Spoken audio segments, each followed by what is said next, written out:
In the early 18th century, the Atlantic Ocean was ruled by a terror far more real. A man who wove slow-burning fuses into his beard so his face appeared shrouded in the smoke of hell.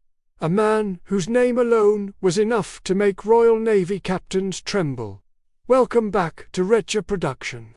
Today, we plunge into the golden age of piracy. C. 1652–1732. Unravel the story of the most legendary captain, Edward Teach, alias Blackbeard. In the next 10 minutes, we will reveal, why did Blackbeard use terror as his main weapon? What was the brilliant tactic behind his fearsome appearance? And how did his final battle at Ocracoke, in 1718, become one of the most brutal duels in maritime history? Prepare yourself, for we are setting sail for a world where fear was the most valuable currency. Ironically, we know very little about the true origins of Edward Teach. Most historians believe he was born in Bristol, England, and likely first sailed as a sanctioned privateer under the British Crown during the War of the Spanish Succession called Queen Anne's War in America. When the war ended in 1713, thousands of sailors and privateers found themselves unemployed. Many turned to piracy, including Teach. His major turning point was his encounter with Benjamin Hornigold, an experienced pirate captain in the Caribbean. Hornigold saw potential in Teach and made him his second in command. By 1717, Teach had demonstrated enough leadership and cruelty to gain his own ship.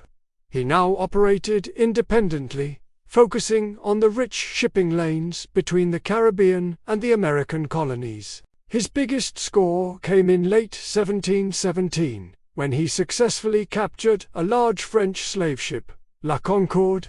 Teach converted the luxurious vessel into his flagship, arming it with 40 cannons and renaming it the Queen Anne's Revenge.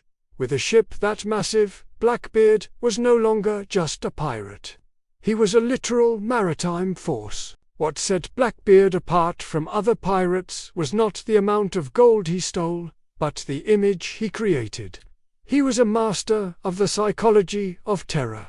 Eyewitness descriptions of Blackbeard are remarkably consistent and dramatic. His thick black beard covered nearly his entire face. When going into battle, he tied his beard and hair with black ribbons, and most terrifyingly, he tucked lit, slow-burning fuses under his hat. These smoking fuses did not injure him, but they created the visual illusion that his head was wreathed in fog or the smoke of hell. In a deeply religious and superstitious age, this effect was far more frightening than any weapon. His goal, to make enemies surrender without a fight. This tactic worked spectacularly. Merchant ships often lowered their flags immediately upon sighting Blackbeard, saving him ammunition and the lives of his own crew. Terror was his business strategy. Blackbeard also ensured his crew remained obedient through calculated cruelty. There are records that he would randomly injure his own men with a knife or pistol, just to remind them that he was the only law on his ship, and that he was capable of any atrocity. In your opinion, what was Blackbeard's strongest weapon? A. His massive ship, the Queen Anne's Revenge. B. The pistols and swords he carried armament. C. His terrifying image and appearance, psychology. Answer in the comments. Understanding that image can defeat bullets is key to understanding Blackbeard's criminal genius. The peak of Blackbeard's criminal career came in the spring of 1718. With a fleet of 4 ships and around 300 pirates, he executed an unprecedented move, the blockade of Charleston Harbor, South Carolina. Charleston was one of the most important ports in colonial America. Blackbeard's blockade halted all commerce and caused mass panic on the mainland. He captured several ships and, most audaciously, took hostages. His ransom demand was absurdly simple. He demanded a large chest of medicines to treat illnesses on his ship. This shows extraordinary confidence and arrogance. He held a major colonial American city hostage for cold and fever medicine, and he succeeded. The Charleston blockade cemented his reputation from mere pirate to a ruler of crime who commanded the Atlantic waters. However, by late 1718, pressure was mounting. The king issued a royal amnesty for all pirates willing to retire. Blackbeard pretended to accept the amnesty from the governor of North Carolina, Charles Eden, in Bath. He was technically retired and even married a planter's daughter. But this was merely an act. Blackbeard used Bath as his new base of operations, continuing small-scale plundering along the Carolina coast, using his fake amnesty status as a political shield. He had transitioned from a pure pirate to a political gangster. Blackbeard's continued activities in North Carolina finally drew the attention of truly serious authorities. Governor Alexander Spotswood of Virginia, fed up with Governor Eden's inaction, decided to act on his own.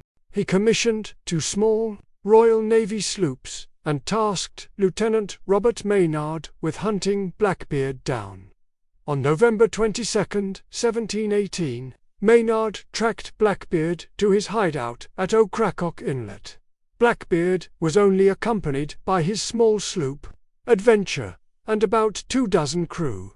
The battle that ensued was exceptionally brutal. Maynard's sloops ran aground. Blackbeard, confident, unleashed cannon fire, killing several men.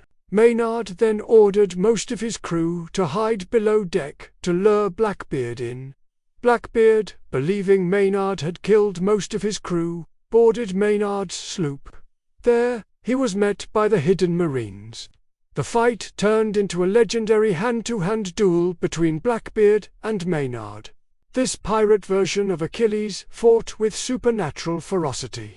Reports state he took 5 gunshots and over 20 cutlass wounds before finally falling and dying. Maynard ended Blackbeard's reign of terror by decapitating him and hanging his head from the bowsprit as a stern warning to all pirates. However, his death only cemented his myth. Blackbeard was only an independent captain for less than 2 years. But in that short time, he forged an image that has lasted for centuries.